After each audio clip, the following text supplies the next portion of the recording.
Julianne Nicholson joining us from Mare of Easttown. By the way, nominated for a whole bunch of Emmys this series, and she's nominated as well in the same category as her castmate. Julianne, welcome and congratulations. Thanks, Ryan. First of all, the Emmy. What will the Emmys be like this year? I'm just curious. What do you know about how they'll roll out? I know that it's outside and we're sitting at tables as opposed to like the traditional sort of theater viewing. Uh-huh. And everyone has to be vaccinated and come with their PCR negative tests, which I'm happy about, both those things. And then from there, we'll see. And then from there, hopefully you're up. Well, what will happen? You and your, I'm assuming, friend and co-star are nominated in literally the same silo, the same place. What is that dynamic like?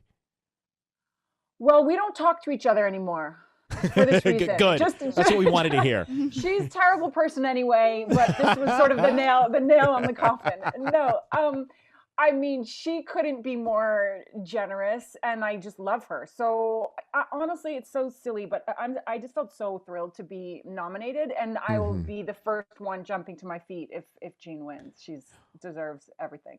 Well, and the series deserves all the acclaim it's getting too. Mare of Easttown. This is, if you haven't seen it, it's on HBO Max. You can watch that streaming.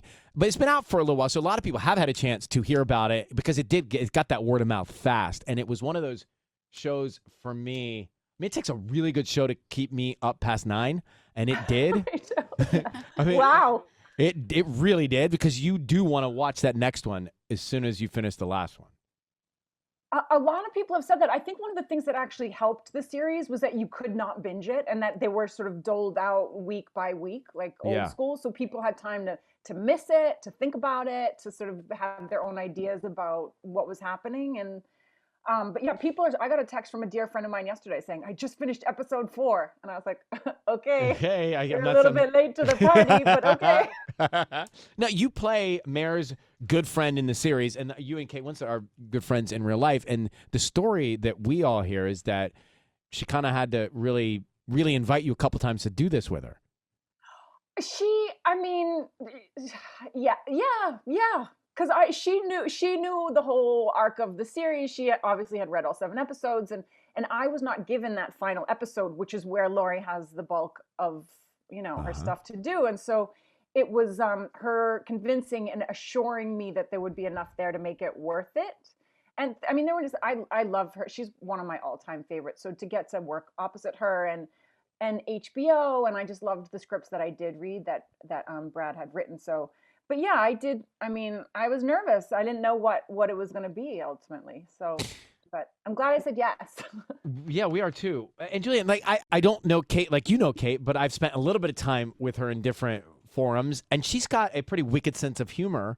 And this show's very heavy and very dark. So, what was that dichotomy? Did it stay heavy on the set, or were y'all yourselves? I would say we were mostly ourselves. There were a few scenes, here and there that there was not a lot of joking those days. Yeah. But for the most part, she's amazing. I mean, she puts down the accent. She puts down whatever is going on in the scene. She just wears it with such ease and such a lightness. As you say, she's hilarious. So she wants to keep, the spirit of the thing sort of joyful so that everybody's not like, because it's going home at the end of the day. It can be heavy, and in the series, you feel the series weighing on you when you're watching it. The other thing is, it takes place in a small town in Pennsylvania. My family's from a small town in Pennsylvania. That accent is our family, and everyone talked about how masterful it was done and how it really hadn't been captured before like that.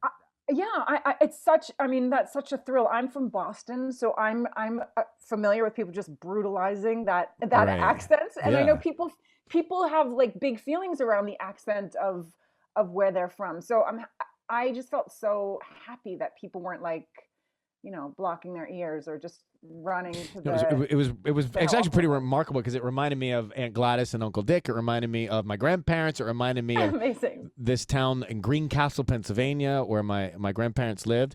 And did you ever have that accent? I didn't, because I was born in Atlanta. And so, and my parents, it wasn't as thick, but man, when we would go home for summer break or to their home for summer break, yins was everywhere, Yins. Right.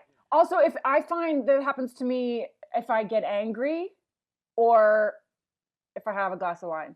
You good Bostonian? You go Bostonian? Yes. Yeah. Wicked Bostonian. There you yeah. So why is wicked such a common word there in that region and really nowhere else? In Boston. I have no idea. It's a mystery. I mean, but that was like a regular word for me. I mean, you could throw that anywhere in a sentence when I was growing up. Yeah. It's there. It's still there. It's so good to get to see you in the real life here because it's a I mean this series, if you haven't seen it, Mare of Easttown, you'll see why I'm saying this because you're much more fun in real life. That character is intense. I gotta get a comedy next, Ryan. I mean, you do. I'm deserve it.